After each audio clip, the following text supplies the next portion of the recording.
Bom dia, boa tarde, boa noite, dependendo do horário que você esteja assistindo esse vídeo.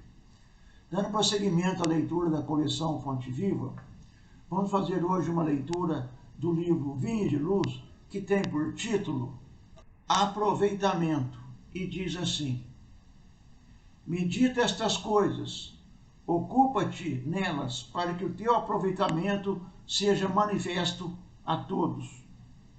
Paulo 1 Timóteo 4,15. Geralmente, o primeiro impulso dos que ingressam na fé constitui preocupação de transformar compulsoriamente os outros. Semelhante propósito, às vezes, raia pela imprudência, pela obsessão.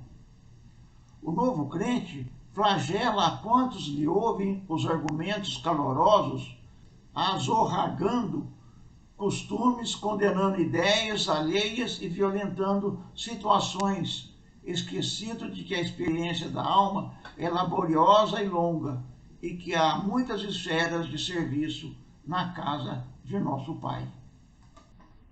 Aceitar a boa doutrina, decorar-lhe as fórmulas verbais, estender-lhe os preceitos são tarefas importantes, mas aproveitá-la é essencial. Muitos companheiros apregoam ensinamentos valiosos, todavia, no fundo, estão sempre inclinados a rudes conflitos em face da menor alfinetada no caminho da crença. Não toleram pequeninos aborrecimentos domésticos e mantêm verdadeiro jogo de máscaras em todas as posições. A palavra de Paulo, no entanto, é muito clara. A questão fundamental é de aproveitamento. Indubitável que a cultura doutrinária representa a conquista imprescindível ao seguro ministério do bem. Contudo, é imperioso reconhecer que se o coração do crente ambiciona a santificação de si mesmo, a caminho das zonas superiores da vida, é indispensável se ocupe nas coisas sagradas do Espírito e não por vaidade, mas para o seu justo aproveitamento seja manifesto a todos. Aí está, meus irmãos, mais um belo ensinamento trazido aqui pela pena do nosso irmão Francisco Cândido Xavier, ditado pelo nosso irmão Emanuel. Desta feita, chama-nos a atenção, através da passagem de Paulo, para que possamos atentar para o cuidado com aqueles que se iniciam na doutrina. Porque todos aqueles que se iniciam, eles têm um quê de ufanismo, ou seja, eles acham que podem transformar a todos com o pouco conhecimento adquirido. Eles acham que podem pregar as grandes verdades e que podem fazê-lo de forma tão eficaz que todos estarão ouvindo e aceitando e praticando. Como é fácil de se ver, há aí um tanto de vaidade, de inocência e de desconhecimento das verdades espirituais. Mesmo porque, como o próprio Emmanuel nos diz, a caminhada é longa. Não há como se transformar do dia para a noite. Não há como vencer os nossos defeitos do dia para a noite. As jornadas nossas vão se sucedendo na medida em que nós avançamos, é que nós vamos nos melhorando nessas jornadas. Infelizmente, nós perdemos muitas oportunidades de nos melhorarmos, porque ficamos presos à vaidade, ao orgulho, ao egoísmo, ficamos presos ao medo, ao apego, ficamos presos à nossa própria teimosia, e tudo isso são situações que nos afastam do crescimento espiritual. É bem verdade que se a gente não começar, nunca vai terminar. Como diz o ditado, uma caminhada longa começa-se pelo primeiro passo. Então, o neófito, o iniciante, ele está dando o primeiro passo. Mas grande é a estrada que o aguarda.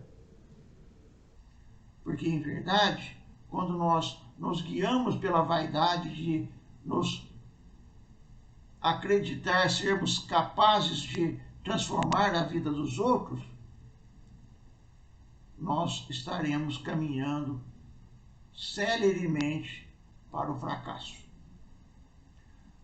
A grande virtude é daqueles que aplicam esse conhecimento em si próprio, para que possam, através do exemplo vivenciado, através da prática cotidiana, através das experiências adquiridas, demonstrar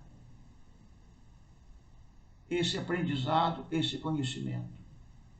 Agora, é fato que não devemos esperarmos virarmos santo para podermos auxiliar aqueles que necessitam de nós, que necessitam da nossa palavra, da nossa orientação, do nosso esclarecimento, da nossa palavra de conforto,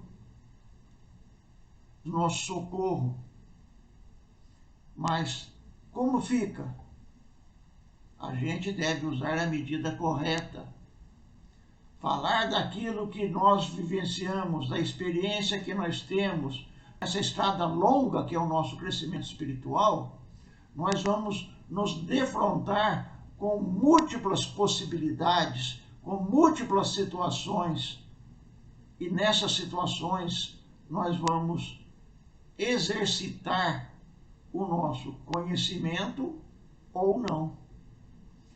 Se nós já o temos agregados ao nosso íntimo, nós iremos aplicá-los.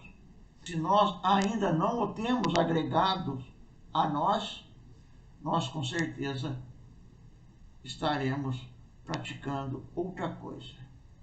Porque, em verdade, todas as nossas reações, como diz o nosso irmão, no primeiro contratempo a gente já fica magoado, fica triste, já fica de cabeça baixa, acreditando que é um mal compreendido e que as pessoas não lhe dão o justo valor.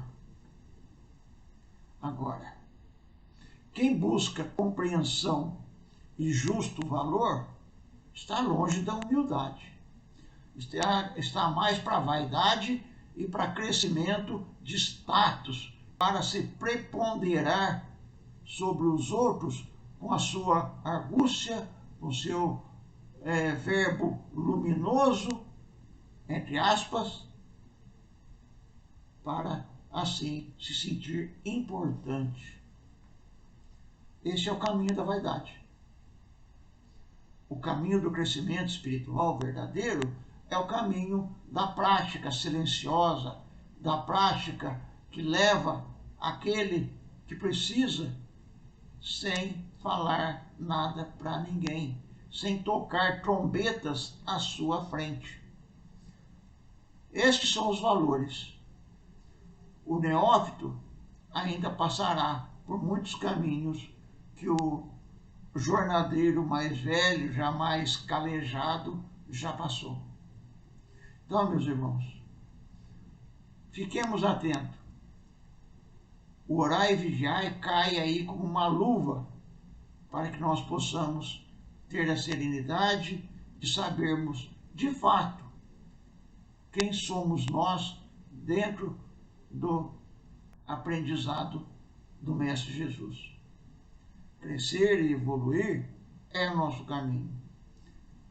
E aplicar os conhecimentos adquiridos em nossa jornada faz parte do nosso crescimento.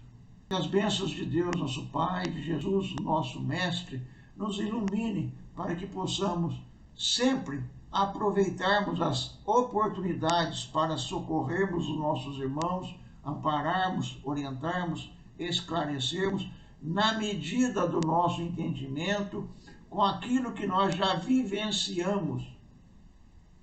Quando nós não tivermos essa condição, busquemos o Evangelho de Jesus, que lá ele vai estar nos apontando os caminhos que devemos seguir. Era o que tínhamos para hoje, meus irmãos. Que as bênçãos de Deus, nosso Pai, de Jesus, nosso Mestre, nos ilumine e nos fortaleça hoje e sempre. Que assim seja.